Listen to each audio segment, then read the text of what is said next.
it's important to understand diagnostically what is a person that is pathologically narcissistic. And they are one of 3 personality disorders, and that could be narcissistic, borderline, or antisocial personality disorders. And what ties all personality disorders together is an inability to understand, empathize, and stop the harm you cause others because of the blindness, the lack of empathy that you have.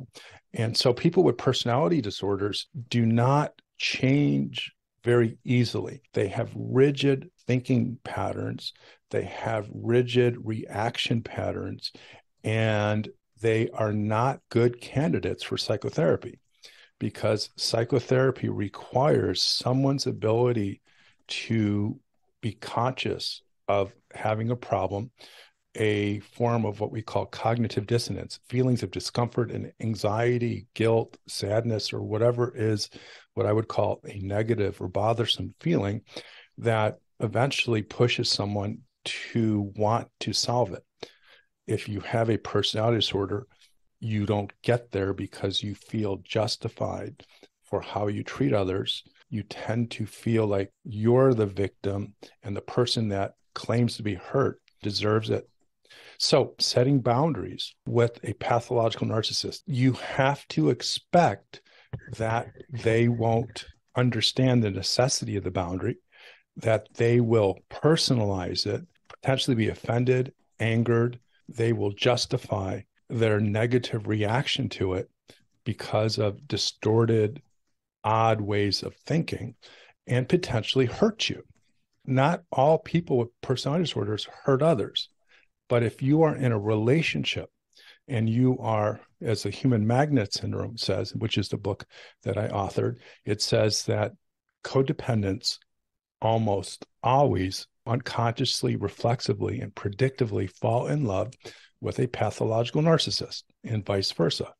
So if you finally decide to set a boundary, such as end a relationship, or if you have been silent and afraid of setting boundaries for good reason, because if your partner is a covert narcissist, which is a subcategory of NPD, they're going to hurt you, whether it's subtle, emotional, verbal abuse, or very in-your-face, active physical abuse.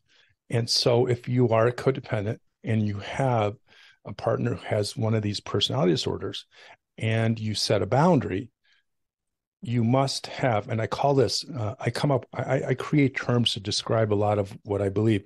You must have developed what I call predictive awareness. Predictive awareness is the ability to predict the reaction that will follow the boundary.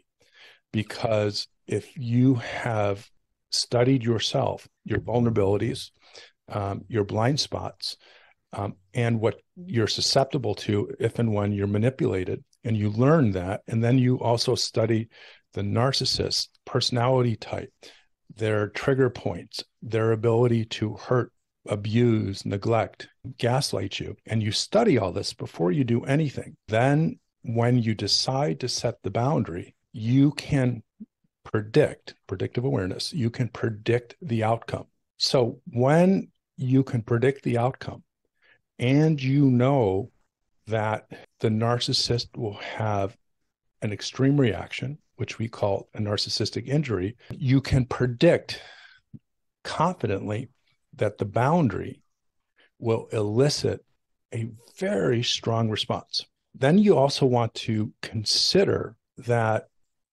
pathological narcissists, like codependents, are desperately lonely people that cannot survive outside of a relationship.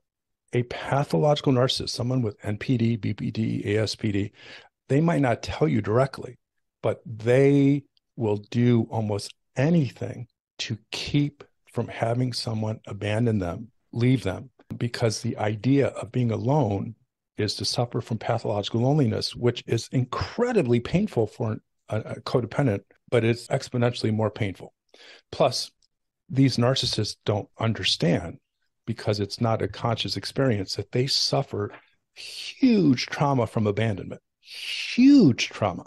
And the nature of these personality disorders, they sequester those trauma memories, just like PTSD, in a part of the brain that blocks the memory of them. But even without the memory of them, the reaction to them is similar or actually more intense than the memory. So they may not remember, well, I don't want you to leave because my mom abandoned me, so I'm going to stop you. They will just have a very extreme response. So now you're going to set boundaries. And if you set a boundary with a narcissist, say you want to divorce them, they're going to do almost anything they can to change your mind.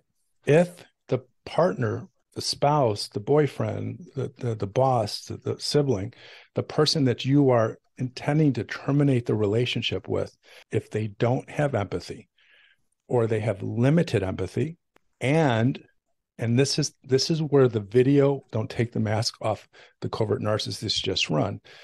And the person is a covert narcissist, which means they are pretending to be something that they are not. They can be a teacher, a rabbi, a psychotherapist, a loving mother, father, and the world believes them. That means they have some form of sociopathy, covert narcissism, or they are just a sociopath, ASPD.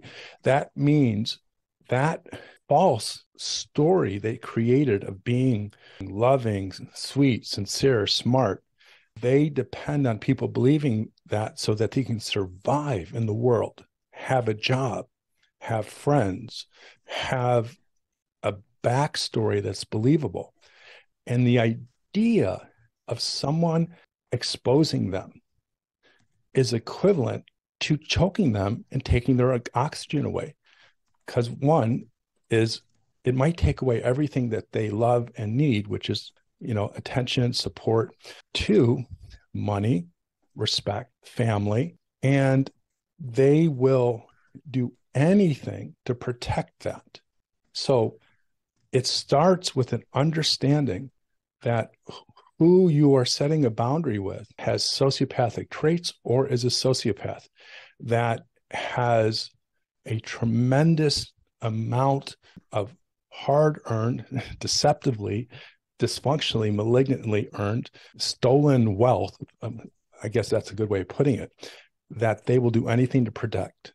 So what do they have to do? If someone says, okay, well, I am telling everyone that you have cheated, you've had affairs with this, that, and the other, that you've stolen money, you're a crook, or whatever, and I'm going to expose you.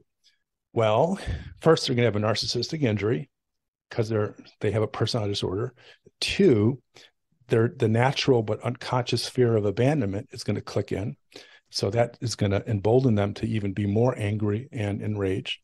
And three, you're about to expose them and take away everything that is important to them: money, fame, prestige. So they're going to do anything to shut you up, to shut you down, to ruin your credibility. So if you know this and you're trying to escape the relationship, then it makes absolutely no sense to expose them publicly. So if you're a client of mine or you're watching this video and you have this knowledge, whether you've gotten it from my book, The Human Magnet Syndrome, or you purchased one of my educational seminars, found on selfloverecovery.com, you will know that you can't win and perhaps survive if you call this person out. So if you have predictive awareness and you've kind of done what I call is my worst case scenario technique, which is basically when you consciously, methodically develop the most realistic worst consequence, and you have to make sure it's accurate. And then you decide if you can survive it. And once you decide you can survive it, then you should have the confidence to move forward. So you're going to set a boundary with a covert narcissist, let's say break up, divorce, and you just want out. Predictive awareness has told you that you have an exponentially higher probability of getting out of it if you don't uncover them and all of their covert, malicious, and dishonest ways. It will go from 100% impossible to survive without major harm to yourself if you take their mask off to maybe 50%. If you determine that this is going to be really, really hard, say you got to get a good therapist, you hire a good attorney if you're divorcing, then you come up with a plan. Then you can survive the 50%, and it might even be less.